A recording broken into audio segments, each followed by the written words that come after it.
Welcome to the channel Professor Davinci. Big data. In the earlier video, we have seen multiple types of data and several data sources we have seen. So data types, numerical data, categorical data, quantitative data, qualitative data. So many types of types and categories of data we have seen last video. And several data sources, single data source, multiple data source we have seen. Okay, now today we are going to discuss about the just introduction or to just give the idea what is a big data, right?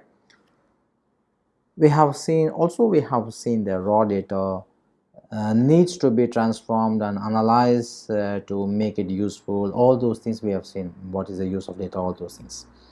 So this transformation process requires the processing of data. Whatever the data gathered, we need to analyze. So if we need to analyze the data, we need a system to be processed. System must be process the data. So this transformation process requires the processing of data. When the data volume exceeds the processing capacities of traditional database, then they are called as a big data. For example, usually we used to say this is the symbol for database. So this the traditional database is have some capability, say 1 GB, 2 GB, 1 TB of data the traditional database can able to handle. Suppose if we have the enormous data which the traditional database cannot able to handle, then those data are referred as a big data. So in other words, we can say when the data volume exceeds the processing capacities of traditional databases, and then it is called a big data.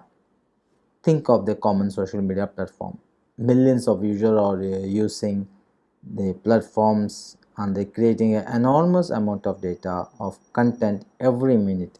So if we take their Facebook or YouTube, or you can say Instagram, whatever the social media, people are generating enormous data every second or every minute.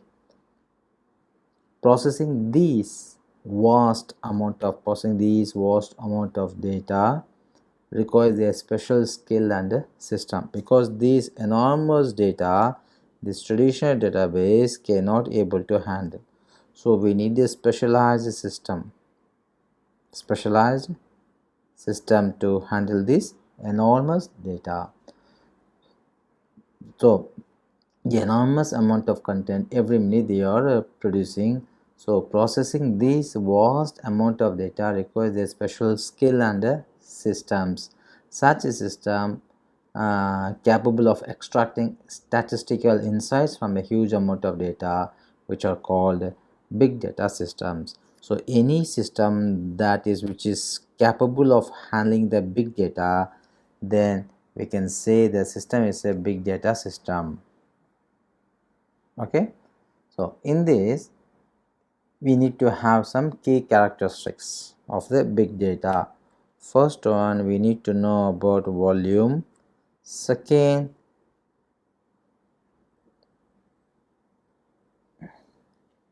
variety. Then velocity.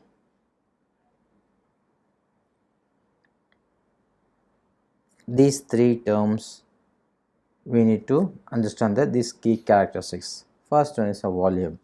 Volume refers to the size of the data. Volume refers to the size of the data. The size of the data generally determines if the data set can be termed as a big data or not. Based on the size, we can say this is a normal database or a big data based on the size.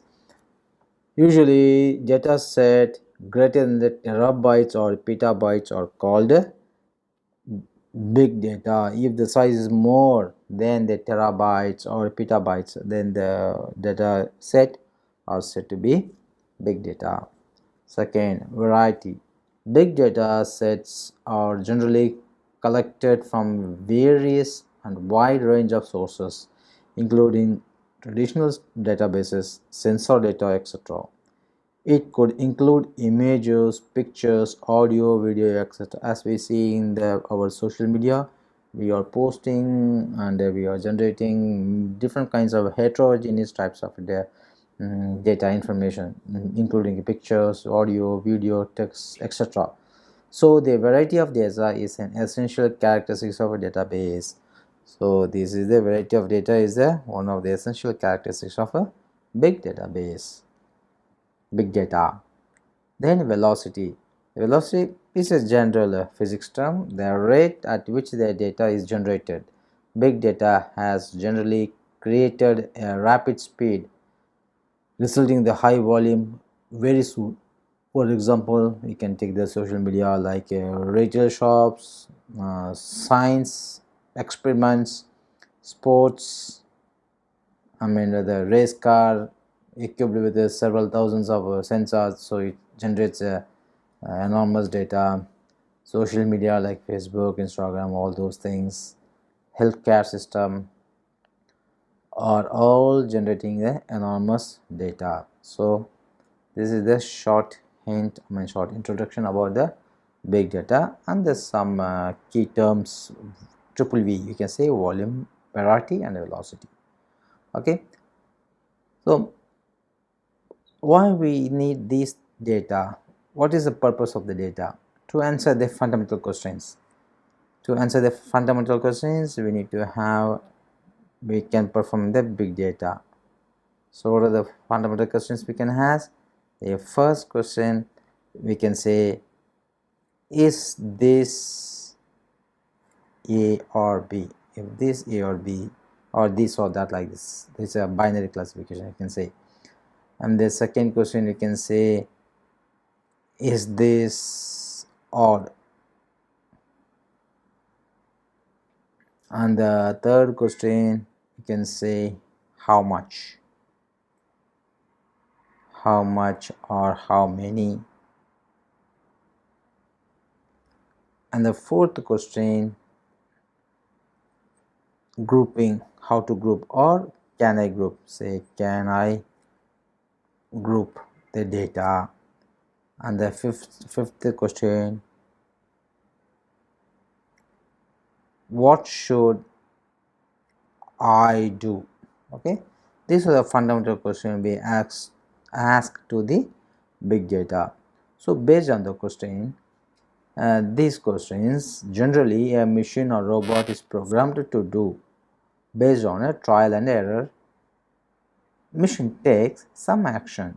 These types of learning are called machine learning, or you can say, or many types of learnings we can use. So these are the generally used for the machine learning, ML. These are the questions we ask for machine learning.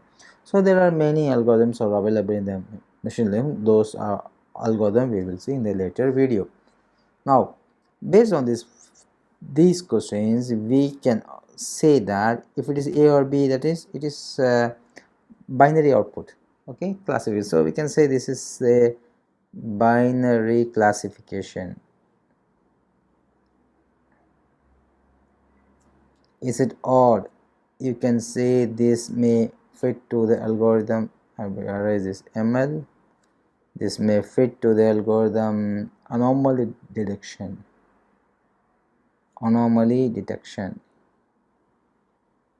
Like a spam email, like that. Okay, then how much or how many, we can say this one comes, we can perform regression analysis.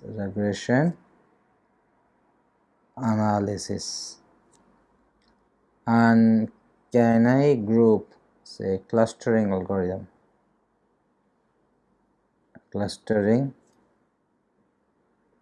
algorithms. What should I do?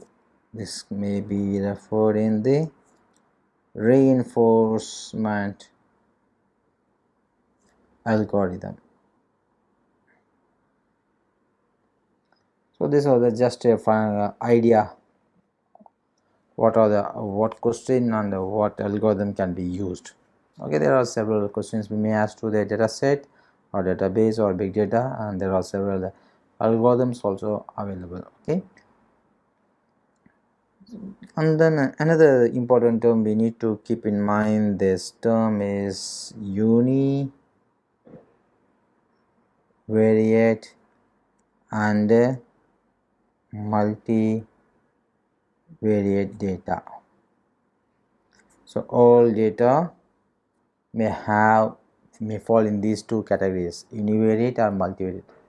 Now that we have some questions on our data, let us see the univariate and the multivariate are. What is the definitions? First of all, univariate. This type of data has only one variable. They do not involve multiple parameters or relationship. For example, the height of the student is a univariate. So univariate means for only one data we can have. For example, we can say height of a student. Say student number 1, say 143 height, student number 2 151 height. So this one is the only one parameters we use. There's no relation with another parameter. So these kind of data are called a univariate or single variate. On the other hand, we have multivariate. Multivariate means this type of data involves a relationship between multiple variables. For example, sales of umbrella. Sales of umbrella increase during rainy season. So we use umbrella sale or depend on a rainfall. So they are two variables, rainfall and sale. Clear? So if you have a table like this, okay, say number of umbrella, I just short umbrella, rainy, yes or no. So sales, this is a sale, okay, the sale of umbrella, say around 25 umbrella sold when it is raining, yes, raining. 5 umbrellas sold when it is not raining. So we have two parameters. So this 25 is depend on the another parameter. So this is called, that is that there is a very strong relation between these two parameters. Now sale of umbrella and the rainy season. So this kind of data set or data are called multivariate data. These type of data are more complex than univariate as they involve comparisons and relations with the multiple parameters. Okay, right? Understand? This is the small introduction about big data and what are the possible analysis we can make. So I just given the small idea. Okay, see you guys, have a great day.